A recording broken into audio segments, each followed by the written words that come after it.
जैसा आप सब लोग जान रहे हैं क्या मकसद था कल जमुई आने का, जो दुर्घटना हुई उस सिलसिले में हम लोग आए थे। परिजनों से हम लोगों ने मुलाकात की थी और अभी हम लोग जो है बांका जा रहे हैं। बांका में जिस प्रकार से सुइया में जिस प्रकार से निर्दोष लोगों को पुलिस के लोगों ने जुल्म किया है, उनके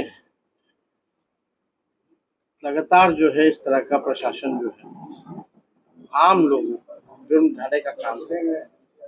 तो जो पीड़ित है उनसे हमारी मुलाकात हुई और क्या हादसा हुआ है वहाँ, उसकी सच्चाई तक, गहराई तक हम लोग जानने का प्रयास करेंगे। तो ये कार्यक्रम बांका का है, सुइया में।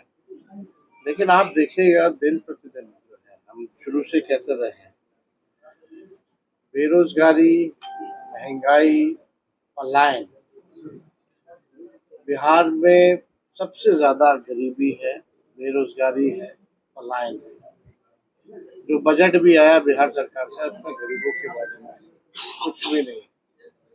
जो जाति आधारित जो गणना हुई उसके हिसाब से भी बजट जो है नहीं बना। जो 94 लाख परिवार जो गरीब पाए गए उसमें, उनके लिए भी कोई विशेष ध्यान जो है सरकार ने नहीं दिया। अपराध, भ्रष्टाचार बढ़ता जा रहा है। लगातार एनसीआरबी के आंकड़ों को लेकर हम लोग जो है पटना में भी इस बात को रखते हैं और सोशल मीडिया में तो हम पूरा बुलेटिन जो है कहाँ कहाँ हादसे हुए वो भी जारी करते हैं। भ्रष्टाचार तो सबसे ज्यादा इस सरकार, मंत्री जी का भी फिक्स है, नीचे का तो नीचे का है ही, ब्लॉक थाना का भी है। लगातार लोग जो है मौजूदा सरकार के भ्रष्टाचार से लोग जो है परेशान। आप देखिएगा कोई इंजीनियर हो, कहीं भी रेड पड़ता है तो करोड़ों रुपए पाए जाते हैं। ईडी द्वारा पकड़े जाते हैं, लेकिन ईडी केस करती है लेकिन बिहार की पुलिस केस नहीं करती है। बिहार की आर्थिक इकाई शाखा जो है वो केस नहीं करती। तो भ्रष्टाचारियों को बचाना, अपराधियों को बचाना, संरक्षण देना, ये सरकार जो है इसी काम में जो है लगी हुई है। और हम सब लोग जो है जनता के मुद्दे को लगातार उठा रहे हैं। आप देखिएगा जिस प्रकार से महंगाई इतनी बढ़ा दी गई, गैस का इतना दाम बढ़ा दिया गया, पेट्रोल डीजल का इतना बढ़ा दिया गया, आम आदमी जाएगा। इन सब चीजों को देखते हुए ही हम लोगों ने जो है योजना लाया था कि माई बहन मान योजना, माताएं बहनों को 2500 रुपये प्रति माह देंगे।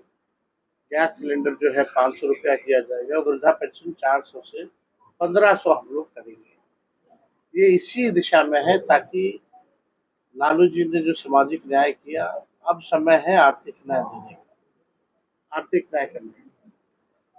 लेकिन 20 साल की मौजूदा सरकार और केंद्र सरकार में 11 साल इनकी सरकार रही, अभी भी है। इन्हीं के नीति आयोग की रिपोर्ट में बिहार जो है सबसे फिसड्डी राज्य।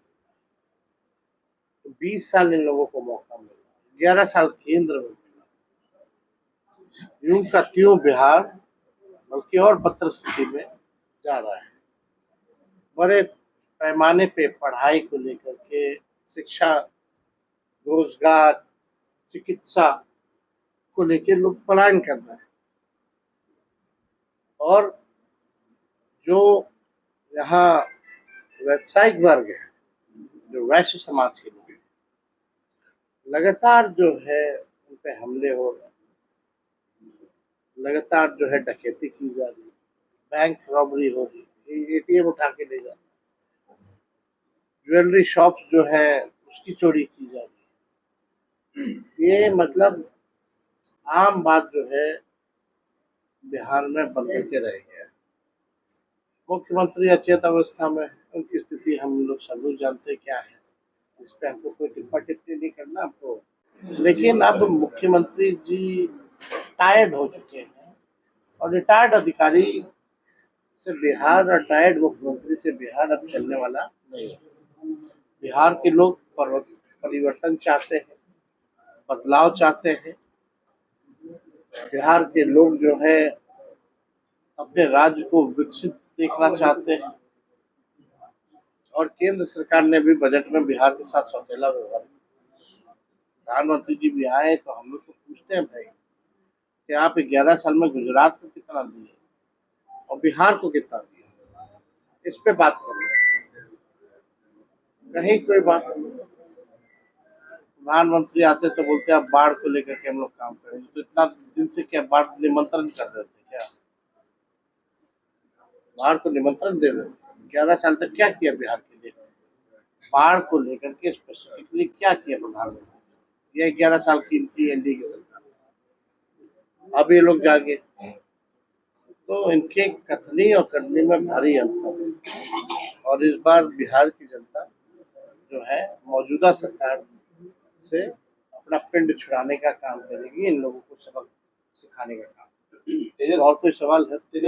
जाति जनगणना को लेके आप एक नई बात सामने आई है कि जिस तरह हिंदुओं की जाति की गिनती हुई है उसी तरह मुस्लिमों की भी जातियां गिनी जाएगी। एक नई बात आज सबकी गिनती होती है भाई। जो हम लोग या कोई भी सेंसस होता है या जातीय सर्वे जो हम लोगों ने कराया, मुसलमानों में भी कई जातियां हैं, हिंदुओं में भी कई जातियां हैं, हर धर्म में कई जातियां, उन सबकी गिनती होती है। अगर आप एक बार रिपोर्ट पढ़ ले तो ये सवाल आप पूछिएगा। मुसलमान के लोग भी अति पिछड़े में आते हैं, उनमें भी दलित वर्ग है, तो ये हर एक लोगों की जो है होगी तो पता चलेगा क्या है। कल आपने आरक्षण की बात की थी, मतलब क्रेडिट लेने के लिए इस तरह का ये जाति जनगणना अभी लाया गया है। कौन? तो केंद्र सरकार द्वारा अभी लाया गया है। देगा तो जवाब वही देंगे कि भाई जात पात फैलाने वाले बोलते थे हम लोगों को, 4 जाति बोलते थे। अब तो उन्हीं से पूछिए जवाब क्या है। प्रधानमंत्री नरेंद्र मोदी जी और आरएसएस तो कहता था विद्वेष पैदा कर देगा जातियों के बीच। तो अब इस पे तो जवाब उनसे पूछिए कि हमारे एजेंडे पर ही उनको क्यों झुकना पड़ा, हम लोगों की बात को ही क्यों लागू करना पड़ा। और कोई उनका नया निर्णय नहीं है, ये निर्णय हम ही लोगों का था जब लालू जी राष्ट्रीय अध्यक्ष जनता दल के थे, देवगौड़ा जी प्रधानमंत्री थे। 96 का कैबिनेट का डिसीजन है, उसी डिसीजन को लेते हुए इन लोगों ने किया है। निर्णय तो हम लोगों का था, उस निर्णय पर ये लोग आए। कल दलित और आरक्षित की बात कर रहे थे आप, कल दलित और आरक्षित की कल बात कर रहे थे। आईपी गुप्ता इतना बड़ा महारैली की, क्या लगता है गठबंधन उसको अपने साथ जोड़ेगी? अब देखिए, कई पॉलिटिकल पार्टियों का चुनाव के समय जो है जन्म होता है। बिहार में आपसे हम पूछे कितना पॉलिटिकल पार्टी है तो शायद आपके पास भी इसका जवाब नहीं होगा, वो इलेक्शन कमीशन के रिकॉर्ड में जाकर के देखना होगा। और यही खूबसूरती है लोकतंत्र की कि भाई सबको अपना चुनाव लड़ने का भी अधिकार है, पार्टी बनाने का भी अधिकार है। तो जो लोग आ रहे हैं उनका स्वागत है, सच्ची निष्ठा से आए, देश हित में, राज्य के हित में काम करें, आगे ले जाने का संकल्प लें, अपने समाज को आगे बढ़ाएं। इससे खुशी की बात क्या है?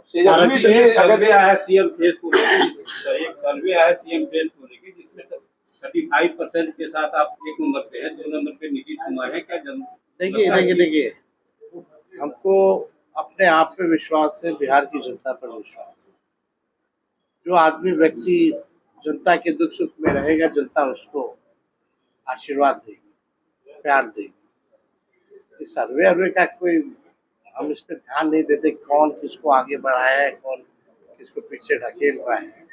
ये तो लोगों का चर्चा का अपना विषय है, अपना लोग करते रहते हैं। तेजस्वी जी, तो हमारा केवल मकसद केवल जो है सरकार बनाने का ही नहीं है, बल्कि बिहार के निर्माण का है। हम केवल मुख्यमंत्री नहीं, ये नहीं बात है भाई, कम से कम बिहार निर्माण हम लोग कैसे करें, मिलकर के बिहार को आगे कैसे ले जाएं, ये हमारा मकसद। विकास और भ्रष्टाचार और कई मुद्दों को लेकर आप बात करते हैं, लेकिन बराबर जब चुनाव का समय आता है तो जंगल राज नैरेटिव सेट करना शुरू कर देते हैं इंडिया वाले। ये कैसे इसको आप फेस कीजिएगा? कितना साल से इन लोग के पास और कुछ है? लोगों को बोलने दीजिए, बोलने से कोई फर्क पड़ा है क्या हम लोगों को? सबसे बड़ी पार्टी लगातार हम ही लोग। तेजस्वी जी, चिराग ने कहा है कि वो बिहार की राजनीति करना चाहते हैं। उनके इस बयान को किस रूप में आप देखते तो अभी कहाँ की राजनीति कर हैं? केंद्र की राजनीति। केंद्र की राजनीति करते तो बिहार से ना कर गया है केंद्र में। और कोई मना किया कि केंद्र सरकार अगर फूड प्रोसेसिंग मंत्रालय है तो बिहार को कितना फूड प्रोसेसिंग यूनिट देती है? मक्का है, मखाना है, केला है, लीची है, आम है। क्या किया आपने? पूछो। एगो कपड़ा मंत्री है गिरिराज सिंह, कितना टेक्सटाइल पार्क देती है? 9 को आया था तो 9 को सब राज्य में बांट दिए, बिहार को छोड़ दिए।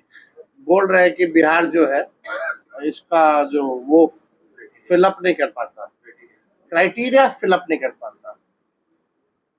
बिहार में अगर सबसे गरीबी है, सबसे ज्यादा पलायन है, तो सब क्राइटेरिया, कौन सी क्राइटेरिया फिलअप करने की बात कर रहे हैं? और अगर नहीं कर पा रहा है तो 20 साल से आप राज्य में है, 11 साल से केंद्र में है, क्राइटेरिया लायक क्यों नहीं बनाया आपने? तो इन लोगों से कोई मतलब, इन लोगों का अपना स्वार्थ का मतलब है। कुर्सी मिल जाए, घर मिल जाए, सिक्योरिटी मिल जाए, इसी में बस खुश है। उनको थोड़ी मतलब है कि भाई जो गरीब है 94 लाख परिवार, उनके लिए क्या किया इन्होंने? और कोई हाथ गोड़ बांधे हुए है क्या बिहार में घूमने से? किसी अच्छा, आप क्रिकेट से जुड़े हुए हैं। तेजस्वी जी पहले क्रिकेट खेलते थे। आपके बिहार के वैभव सूर्यवंशी का धमाल चल रहा है आईपीएल में। अब उनके उम्र को लेकर सवाल उठ रहा है। नहीं, हम इस पे ये बेकार की बातें हैं। उम्र पे सवाल, जब खेल होता है तो सारी चीजें रहती है। उनकी परफॉर्मेंस को किस रूप में परफॉर्मेंस जो है, बिहार का नाम उन्होंने, हमने तो खुद भी ट्वीट बकायदा जैसे मैच खत्म हुआ वैसे किया था। और उस दिन अच्छा लगता कि हम समय मेरे पास था तो हम उस मैच को भी देख रहे थे। तो खुशी है, यंग टैलेंट जो है वो भी बिहार का नाम, देश का नाम रोशन करे, तो इससे ज़्यादा गर्व की क्या बात हो सकती है? और हम लोग जो स्पोर्ट्स पॉलिसी बनाए हैं, हम लोगों ने भी स्पोर्ट्स नीति बनाई है जिसमें 73 खिलाड़ियों को हम लोगों ने डीएसपी रैंक